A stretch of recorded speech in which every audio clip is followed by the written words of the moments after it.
গ্রামের পাশে একটা দুষ্টু শেয়াল থাকত। তার কাজ ছিল একটাই, চালাকি করা আর কিছু না কিছু চুরি করা। গ্রামের সবাই তাকে দেখে বলতো, এই এসেছে বিপদ। একদিন সকালবেলা শেয়াল গিয়ে হাজির হলো হাঁসের খামারের দরজায়। চোখে পানি, গলায় কাতর স্বর। হাঁস ভাই, আমার পা খুব ব্যথা, একটু বসতে দাও না। দয়ালু হাঁস ভাবল, আহা, বেচারা খুব কষ্টে আছে, সে জায়গা করে দিল।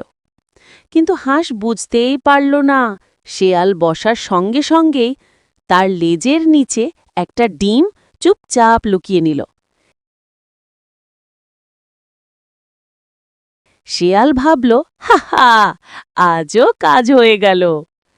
কিন্তু খামার থেকে বের হতেই চিরক, ডিম ফেটে গেল। বেরোলো অদ্ভুত গন্ধ। হাঁস চিৎকার করে বলল, শেয়াল, আবার আমার ডিম চুরি করলি। লজ্জায় শেয়াল দৌড় দৌড় দৌড়। পরের দিন শেয়াল গেল গরুর খড় চুরি করতে। খড় তুলতে গরুর লেজ ধরে বলল, এই লেজ না থাকলে ব্যালেন্সই রাখতে পারবো না।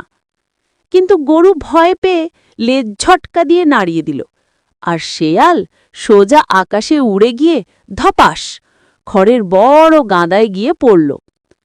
পাহারাদার কাকু দেখে বলে উঠল, কিরে শেয়াল, খড়ের গাদায় সাঁতার কাটছিস নাকি? শেয়াল তো লজ্জায় আবার পালালো। এরপর রাতে সে গেল খোকনের মুরগি চুরি করতে।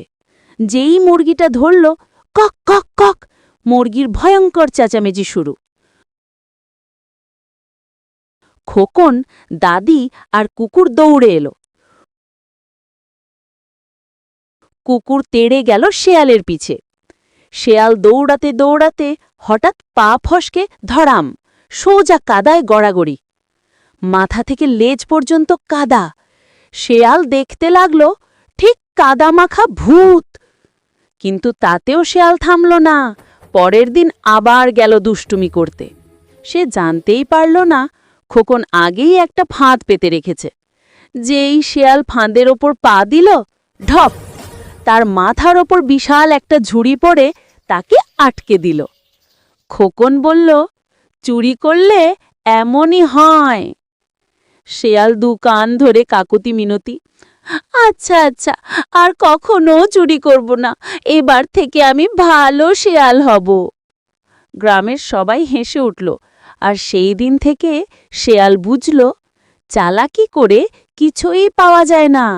সেদিন থেকে সে ঠিক করল, দুষ্টুমি নয়, এখন শুধু ভালো কাজই করবে।